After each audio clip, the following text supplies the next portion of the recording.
अज़ीज़ नाज़रीन, अस्सलामु अलैकुम। उम्मीद है कि आप सब खैरियत से होंगे और आपकी पढ़ाई बेहतर चल रही होगी। नाज़रीन, आज की इस वीडियो में हम लोग देखने वाले हैं हाफिज़ महमूद शेरानी का नज़रिया कि उर्दू पंजाब में पैदा हुई है। आज की इस वीडियो में हम लोग इस नज़रिए का तजज़िया करेंगे, इस पर रोशनी डालेंगे। ये वीडियो बिलखुसूस नॉर्थ बंगाल यूनिवर्सिटी के शशमाही अव्वल के तालिब इल्मों के लिए है, पेपर CC 101।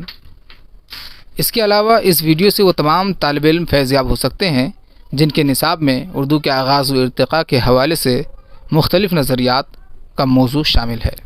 तो आइए आगाज़ करते हैं आज के इस नशस्त का।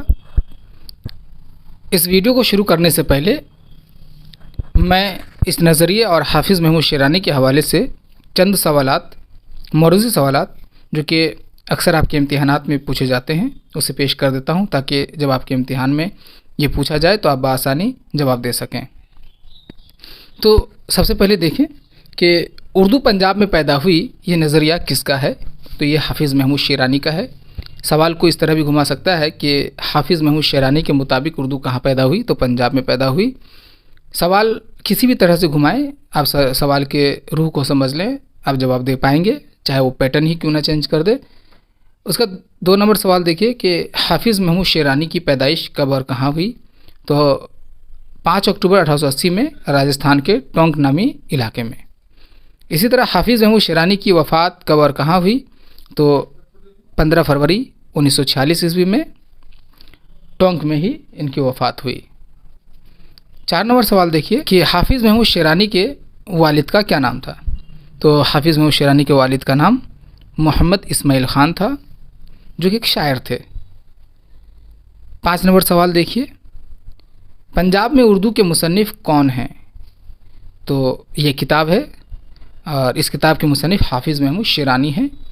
आगे आपको पता चलेगा इस किताब के बारे में, इस किताब की बड़ी अहमियत है। बहरहाल 6ठा सवाल देखिए, पंजाब में उर्दू की इशाअत कब हुई। तो पंजाब में उर्दू की इशाअत 1928 ईस्वी में हुई।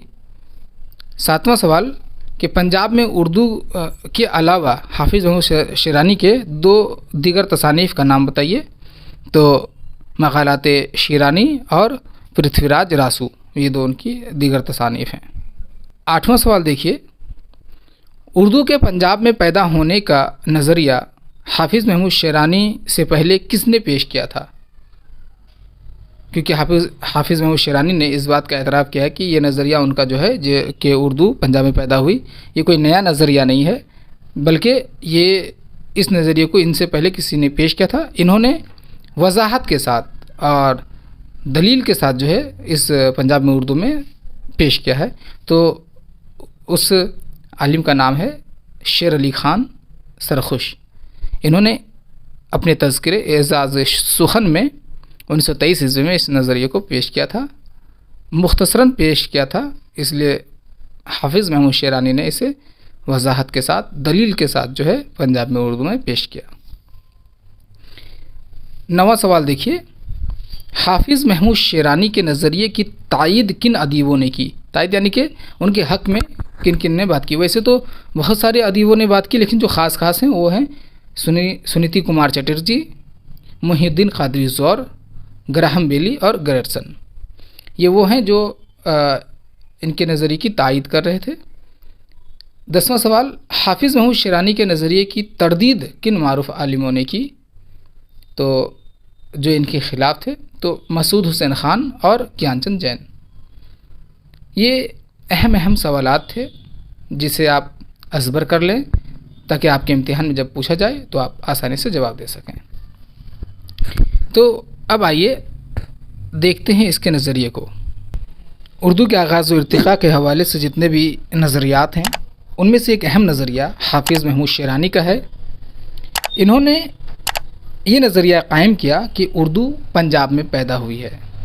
वो इसलिए क्योंकि मुस्लिम हुक्मरां जो है वो सबसे पहले पंजाब में ही बोदोबाश अख्तियार किए थे। मुस्लिम हुक्मरां महमूद गज़नवी 1000 ईस्वी में हिंदुस्तान पर हमला करना शुरू करते हैं और मुसलसल 17 हमले करते हैं 1027 ईस्वी तक, और पंजाब में बोदोबाश अख्तियार करते हैं। غالباً 200 برسوں تک مسلم حکمراں مسلم قوم وہیں پر آباد رہتے ہیں، اور پھر محمد غوری کے ساتھ 200 برسوں کے بعد جو ہے وہاں سے پنجاب سے دہلی ہجرت کر کے آتے ہیں، اور جب یہ 200 برسوں تک وہ لوگ وہاں پر رہے، مسلم حکمرانوں کی زبان فارسی تھی اور وہاں کے مقامی باشندوں کی زبان جو عام بول چال کی زبان ہے، ان دونوں میں جب خلط ملت ہوئی، جب دونوں ایک دوسرے کے ساتھ مل جل ہو گئے، مکسچر ہو گئے، تو اس کے بعد ایک نئی زبان پیدا ہوئی، ایک نئی بولی پیدا ہوئی جسے اردو کا نام دیا گیا، جسے پنجابی نما اردو یا اردو نما پنجابی قرار دی ہیں حافظ محمود شیرانی۔ تو حافظ محمود شیرانی کا مین نظریہ یہی ہے کہ چونکہ پنجاب میں 200 برس تک مسلمان وہاں پہ رہتے ہیں، اور آپس میں میل جول بڑھنے کی وجہ سے، لین دین بڑھنے کی وجہ سے جو ہے ایک نئی زبان، کیونکہ ان لوگوں کی فارسی اور وہاں پہ رہنے والے لوگوں کی زبان جب ایک دوسرے کے ساتھ مل جاتی ہے تو ایک نئی زبان پیدا ہو جاتی ہے۔ اس کے بعد جب دہلی آ جاتے ہیں مسلم حکمراں، اور اردو جو ہے شمالی ہند سے دکن کی طرف چلی جاتی ہے اور وہاں ترقی پاتی ہے، تو وہاں کی دکنی اردو اور پنجابی کے صرفی و نحوی تقابلی جائزے سے مطالعے سے جو ہے حافظ محمود شیرانی یہ ثابت کرتے ہیں کہ ان دونوں میں گہرا لسانی رشتہ ہے، اور اردو جو ہے وہ پنجابی سے ہی پیدا ہوئی ہے۔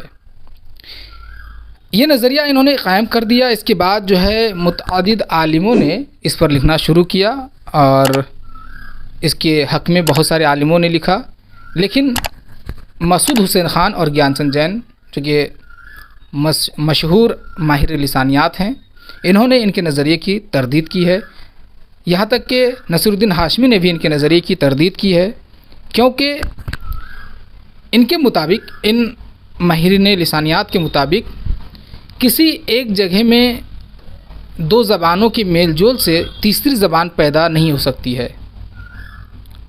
یہ لسانیات کی علم کی کمی کی وجہ سے اس طرح کی باتیں کہی جاتی ہے، کیونکہ جب دو زبانیں یا تین زبانوں کو ملایا جاتا ہے تو اس سے ایک زبان نہیں پیدا ہوتی ہے، اور چونکہ ہم لوگوں نے پچھلے ویڈیوز میں دیکھا ہے کہ ہند آریائی کیا ہے، تو اردو زبان کی اپنی ایک تاریخ ہے جو سنسکرت سے جا کر کے ملتی ہے، لہٰذا مسعود حسین خان نے اس بات کو لسانی ثبوت کے ساتھ ثابت کیا کہ حافظ محمود شیرانی کا جو نظریہ ہے وہ غلط ہے، کیونکہ اردو کی تاریخ ہے، اور اردو جو ہے وہ دہلی اور نواح دہلی میں پیدا ہوئی ہے اور اب بھرنش سے پیدا ہوئی ہے، اس کو ثابت کیا ہے۔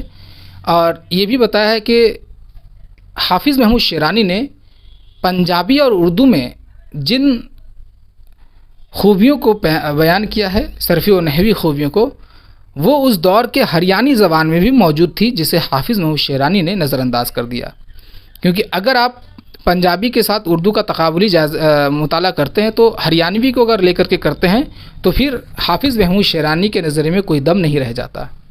اسی طرح گیان چند جین نے بھی حافظ محمود شیرانی کے نظریے کی تردید کی ہے۔ وہ کہتے ہیں کہ حافظ محمود شیرانی کے قول میں تضاد پایا جاتا ہے، کہیں وہ کہتے ہیں کہ دلی میں اردو بنتی ہے اور کہیں کہتے ہیں کہ مسلمان وہاں لے کر جاتے ہیں۔ ناظرین، اگرچہ حافظ محمود شیرانی کے نظریے کو رد کر دیا گیا ہے، لیکن یہ پہلا نظریہ تھا جس میں اردو کے ٹھوس تو نہیں لیکن لسانی جو شواہد ہیں اور جو صرفی و نحوی جو خوبیاں ہیں تحقیق کے ساتھ پیش کیا گیا تھا۔ اس نظریے کی بڑی اہمیت ہے، اس نظریے کو پڑھنے کی ضرورت ہے۔ ناظرین، امید ہے کہ آپ اس نظریے کو سمجھ گئے ہوں گے کہ اردو کے آغاز و ارتقاء کے حوالے سے ایک اہم نظریہ ہے حافظ محمود شیرانی کا، جو کہ رد کر دیا گیا ہے، لیکن اس کی بڑی اہمیت ہے، اسے پڑھنے کی ضرورت ہے۔ انشاءاللہ اگلے ویڈیوز میں دوسرے نظریے کو پیش کیا جائے گا۔ اب اجازت دیجیے، اللہ حافظ۔